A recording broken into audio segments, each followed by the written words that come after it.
in the introduction, we talked about what problems can really public affairs solve. Take a step back and ask, why do we exist as a business, right?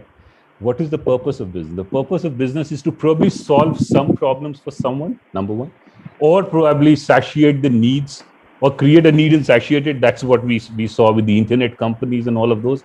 20 years back, nobody would have thought that that is a need that exists in our society, our ability to connect, communicate, and all those things that we do with the help of internet and technology.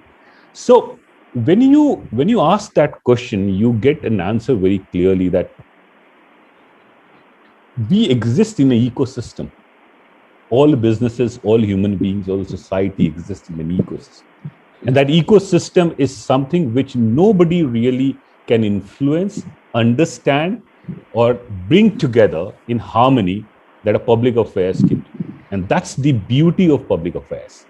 Oftentimes we look at a CEO as chief people's officer, chief sales officer, chief marketing officer, chief strategy officer, chief financial officer in certain fashion. But every organization ends up doing public affairs, external affairs, whether you have a department or you don't. If you don't have a full-fledged, professionally governed department for this, it is the CXOs who end up doing that role.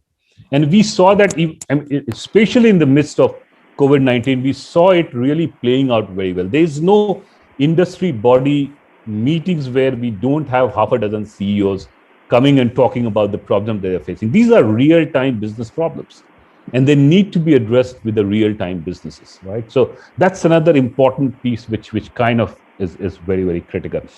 I think, for us to really become more effective and have a very meaningful conversations with our leaderships and our, business leadership, what is critical for us is to really create that understanding, and that's a mutual understanding. In that article, I also argued that there are two important understanding we need to have. One is the internal one, and external one is the ecosystem in which we operate.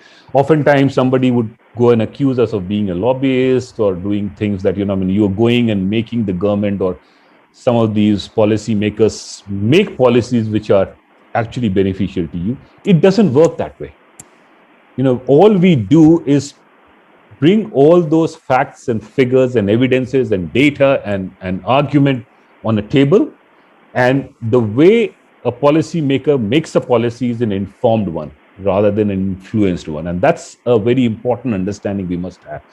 The last point that I want to make here is,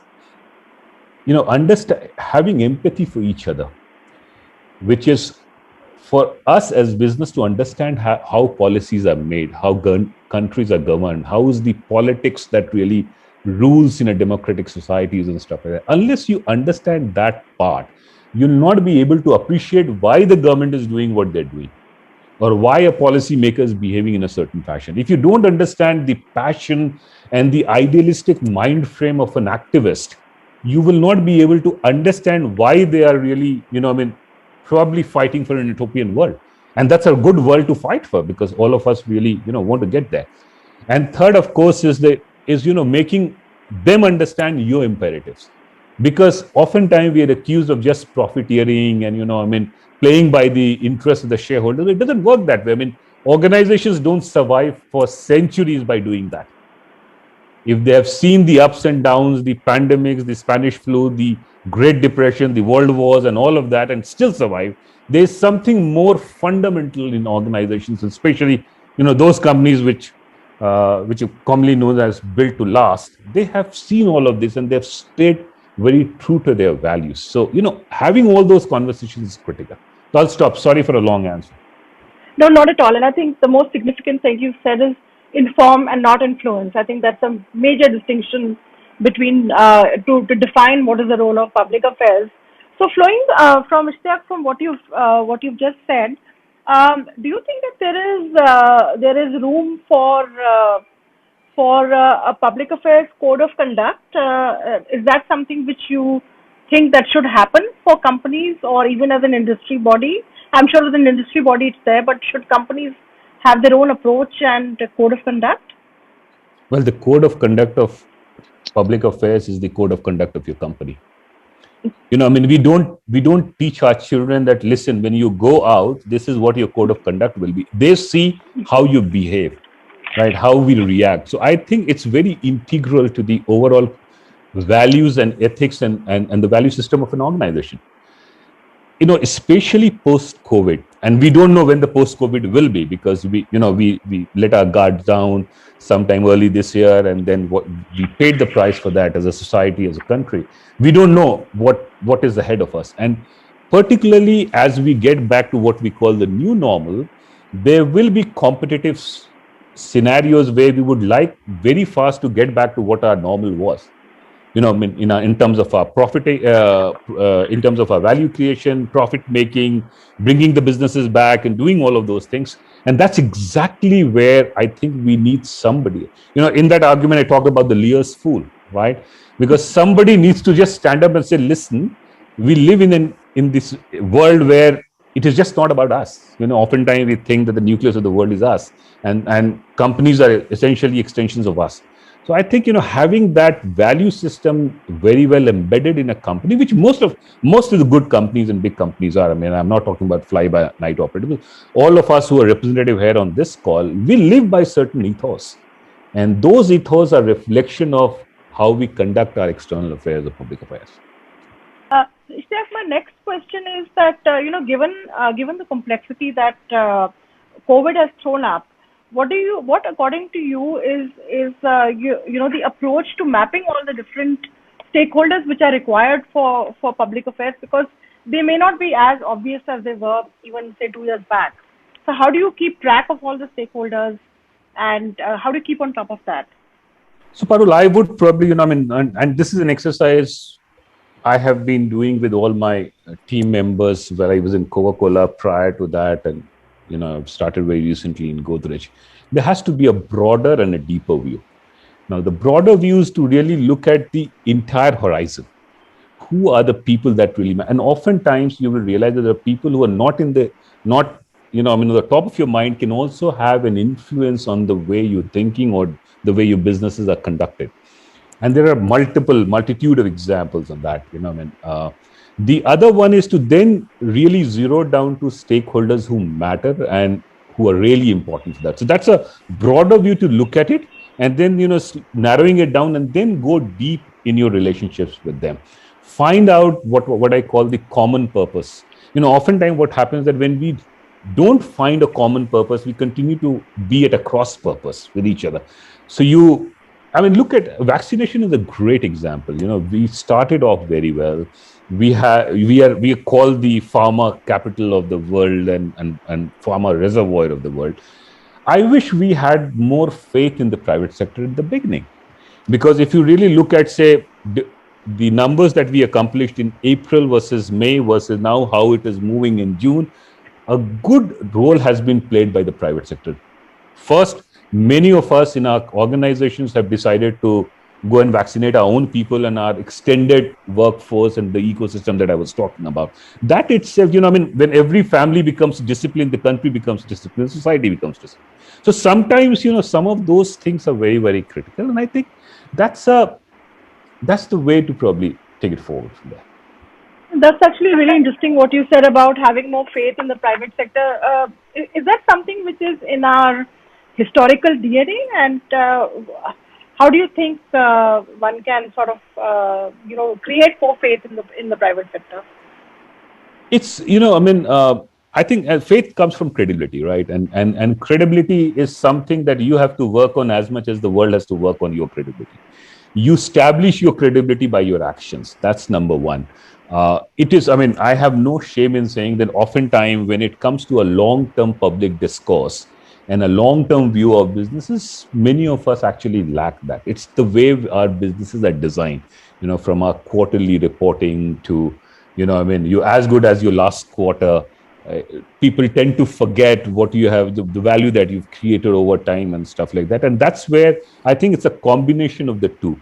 Oftentimes, public affairs is also accused of being being a function which really takes a far too long a view, because you also need to influence the businesses on a day-to-day basis. So I think it's the combination of two, number one. Number two, the very important thing that often keep saying is the way trust is built is through empathy. If you cannot empathize with the other person, you will never get that in reciprocation. And that's what I said about the all the stakeholders and all the players in our lives. I mean, uh, an Indian government has to look at the diverse set of almost 1.4 billion people below the poverty line to billionaires, people living in urban centers, remote villages, and whatnot. How would we expect that they will make policies which are uniquely designed for you? It's not possible. And it's a very unfair ask. And similarly, when a government really looks at an organization, I mean, a classical example for this is internet businesses. I have always said that the worst thing that can happen in a policy advocacy space is you are not governed and you don't have any regulations. Because when you don't have any regulation, the tendency of the regulator is to regulate you 100%. It's like, catching up for the lost ground kind of a scenario. So internet businesses are a classical example. For almost a good part of their existence, they were not regulated. All of a sudden, governments across the world want to regulate them left, right, and center. Now, both extremes are wrong because it doesn't exist that way. Somewhere we'll have to get back to the middle path, right? So I think that's where the trust really comes into play, because many of us do self-regulation. I mean, a classical example for this is the food and beverages sector in India. The journey of Food Safety and Standards Authority in last 10 years has been incredible. It had, I often give this example. The earlier avatar of this was called PFA, Prevention of Food Adulteration, which means that there was a regulator who was watching on you like a watchdog, and they said, you'll adulterate the food and I'll prevent you from doing so. That was the scenario. And from there, the transition to Food Safety and Standards Authority is we will create standards, we'll jointly create standards, and we'll live by those standards. And 80% of big manufacturers are today self-governing. So that's the way forward. Those trusts are not built over time, not built in a day. They're built over time. I think what you're saying, especially in regard to food, is very important. The sheer attitude change, even FSSI is much maligned. It's not that it's not, but I think the context that you set, look where we moved from adulteration to safety, and the self-regulation globally. Companies want to reduce sugar. They want to, even companies like Coke and Pepsi, say Nestle, they're all offering safer, healthier versions. So it's a really important point that you made about finding the middle path and trusting the private sector more. That really struck me. We have one or two questions more, Ishtiaq, before we take audience questions, and there are quite a few lining up now to ask you. So I'll just keep my remaining questions very short. I just want to get a quick take, though you already mentioned vaccine communication.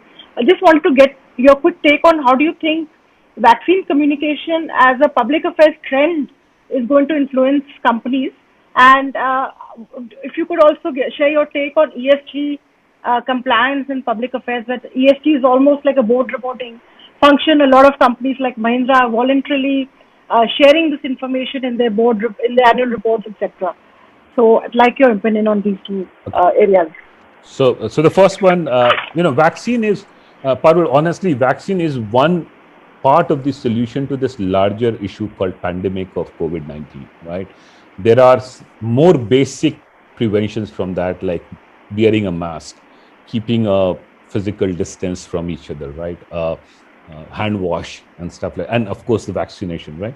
So if you really look at the overall performance of private sector or corporations, I am honestly very proud of it. I think companies have really come forward in India and across the world to disseminate this message of what is COVID appropriate behaviors. And, people have given their airtime, they have used their platforms to really, take these informations public, asking for behavioral changes and stuff like that. And of course, vaccination is one part of it.